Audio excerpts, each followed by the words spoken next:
Hello दोस्तों, आपका हमारे YouTube चैनल में स्वागत है। आज हम आपके लिए एक सच्ची घटना पर आधारित वीडियो लाए। दोस्तों, आज हम आपको बताएंगे एक कहानी के माध्यम से धोखेबाज व्यक्ति की 7 निशानियाँ। वो सुनकर आपको पता चल जाएगा जिसे हम अपना समझ रहे हैं वो ही धोखेबाज निकले। धोखा हर कोई खाता है, इसलिए लोग कहते हैं कि संभल कर रहना चाहिए।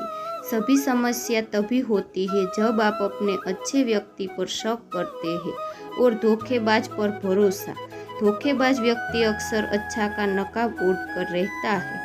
बहुत बार ऐसा होता है, संभल कर रहने के बावजूद भी व्यक्ति के साथ धोखा हो जाता है, तो हम आसानी से समझ नहीं पाते कि असल में किस पर भरोसा करना चाहिए और किस पर नहीं। ऐसे में धोखा खाने वाली व्यक्ति की गलती नहीं होती, क्योंकि उसे पता ही नहीं होता कि धोखे देने वाले व्यक्ति की निशानियाँ क्या है। आज के इस कहानी में हम आपको भगवान बुद्ध के जीवन की एक ऐसी कहानी सुनाने वाले हैं जिनमें भगवान बुद्ध के साथ धोखा हो गया और धोखेबाज लोगों की 7 निशानियाँ बताई गई। दोस्तों, गौतम बुद्ध की शिक्षा हर किसी के जीवन को नई दिशा दे सकती है। अगर आप भी इसे मानते हैं तो हमें कमेंट्स में नमो बुद्धाय लिखना मत भूलिए। तथागत बुद्ध अपने एक शिष्य पर बड़ा भरोसा करते थे। उस शिष्य को वे सबसे ज़्यादा सम्मान देते, उसी की बातों को मानते।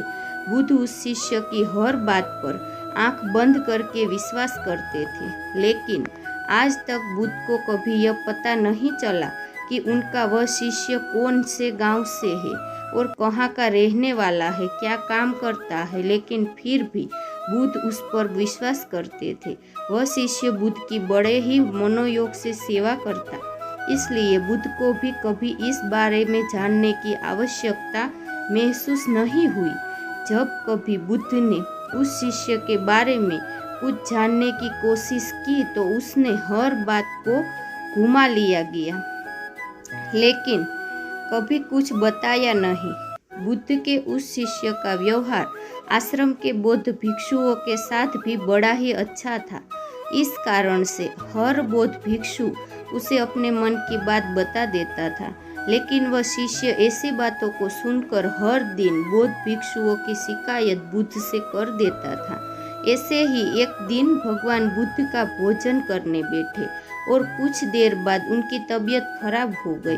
उन्होंने अपने एक शिष्य को भेजकर राजवैद्य को बुलाकर लाने को कहा। राजवैद्य ने आकर बुद्ध के स्वास्थ्य की जांच की और उन्हें औषधि दी, जिससे कुछ समय के बाद बुद्ध ठीक हो गए।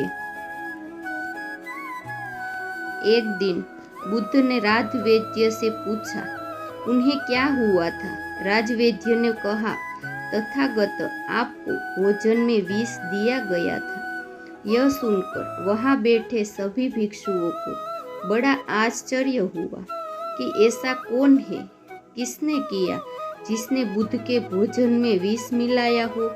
उस व्यक्ति की खोज होने लगी। बुद्ध का भोजन जहाँ से आया उस गृह स्वामी को भी बुलाया गया था। उसने बताया कि उस दिन उसने भोजन बनाया ही नहीं, बल्कि उस दिन आपके ही एक शिष्य एक व्यक्ति के साथ वहाँ आए थे। शिष्य के साथ आए व्यक्ति ने भोजन बनाया था। जिस व्यक्ति ने बुद्ध के लिए भोजन बनाया था उस व्यक्ति को ढूंढा जाने लगा। काफी दौड़ी धूप करने के बाद पता चला कि भोजन बनाने वाला व्यक्ति के पास ही एक गांव का रसोइया है। और उस गांव में जाकर जब बौद्ध भिक्षु ने उस रसोइये से पूछताछ की तो पता चला कि उस दिन उसने सिर्फ भोजन तैयार किया था। उसके बाद रसोई घर से बुद्ध के लिए भोजन पात्रों में उस शिष्य ने ही डाला था और उस समय रसोई घर में वह शिष्य अकेला ही था। रसोइये ने कहा, उस शिष्य का पता बताया तो सभी के होश उड़ गए, क्योंकि वह शिष्य और कोई नहीं बल्कि बुद्ध का सबसे प्रिय शिष्य था। वापस लौटकर भिक्षुओं ने बुद्ध को पूरी कहानी सुनाई। उस समय वह शिष्य भी वहीं बैठा हुआ था। यह सुनकर शर्म के मारे उसका सिर झुक गया। सभी बौद्ध भिक्षुओं के चेहरे पर क्रोध झलक रहा था और सभी चाहते थे कि उस शिष्य के जीवन का अंत ही कर देना चाहिए, लेकिन तथागत बुद्ध ने उस शिष्य को माफ कर दिया और कहा कि वह जहाँ जाना चाहे वहाँ जा सकता है, लेकिन उसकी बौद्ध संघ में कोई जगह नहीं है। यह सुनकर वह शिष्य उठा और बुद्ध के चरणों में लौटते हुए कहा, मुझे माफ कर दीजिए तथागत, मैं इस संघ का सर्वे सर्वा बनना चाहता था और इसी कारण से मैंने आपके भोजन में विष मिलाया था। वृद्ध ने उसके सिर पर हाथ रखकर मुस्कुराते हुए कहा, मुझे एक बार कहकर तो देखते, मैं खुशी खुशी बौद्ध संघ तुम्हारे हवाले कर देता, क्योंकि आज के बाद तुम चाहे कितने ही अच्छे बन जाओ, लेकिन बौद्ध संघ में तुम्हें हमेशा दोषी नजरों से ही देखा जाएगा। इसलिए अपने जीवन के उद्धार के लिए तुम्हें यहाँ से जाना ही होगा। यह सुनकर वह शिष्य उठा और चला गया। उसके जाने के बाद भिक्षुओं ने बुद्ध से कहा, भंते आप तो सर्वज्ञानी हो, आपको इस धोखे के बारे में कैसे पता नहीं चला? आप तो सर्वज्ञानी हो, तो सामान्य व्यक्ति के लिए इस संसार में जीना ही मुश्किल हो जाएगा। इसलिए आप हमें कुछ ऐसी निशानियां बताइए जो किसी भी व्यक्ति को धोखा खाने से बचा सकती हो। यह सुनकर बुद्ध मुस्कुराए और बोले, मुझे यह पता था कि यह शिष्य किसी दिन मेरे साथ धोखे जैसा व्यवहार करेगा, लेकिन मैं यह देखना चाहता था कि इस संघ में कोई ऐसा व्यक्ति है जो उसके धोखे को समय रहते जान सके, लेकिन इस संघ में ऐसा कोई व्यक्ति भी नहीं था। इसलिए मैं तुम्हें 7 ऐसी निशानियां बता रहा हूँ जिन्हें देखकर आप इस बात का अंदाजा लगा सकते हैं कि तुम्हारा करीबी तुम्हें धोखा दे सकता है या नहीं। धोखेबाज व्यक्ति के 7 में से पहली निशानी है, वे आपसे अपना सब कुछ छुपाएंगे।